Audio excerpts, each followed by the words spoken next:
Os condutores que estes días circulan pola contorna das Casas Baratas e a Praza do Centenario en pleno centro de Ribeira poden comprobar xa os cambios circulatorios que se veñen de implantar, co obxectivo de gañar fluidez no tráfico e incrementar os espazos para o estacionamento. Calquera veciño ou veciña que a día de hoxe non nos saiba poderá acudir á zona das Avesadas se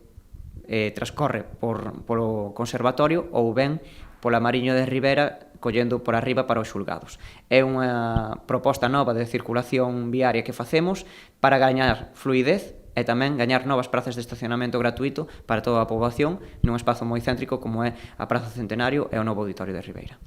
As principais modificacións residen na Rúa Mariño de Rivera, que pasa a ser de dobre dirección para facilitar o acceso aos xulgados e a sede da Policía Local. Ademais, tras a apertura do novo treito da Rúa Barbanza que discorre en paralelo ao auditorio, tanto esta vía como a Rúa da Feira e Pedro Arias modifican o seu sentido de circulación. A semana pasada facíamos a pintura viaria de toda a Rúa Barbanza, que finalmente quedou aberta ao tráfico, onde gañamos preto dunhas 15 prazas de estacionamento gratuito para toda a poboación e, ademais,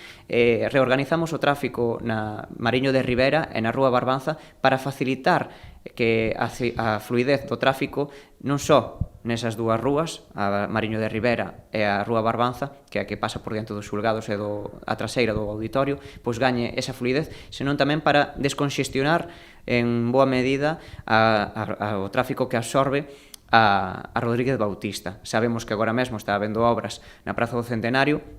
e iso implica certas molestias e certas retencións.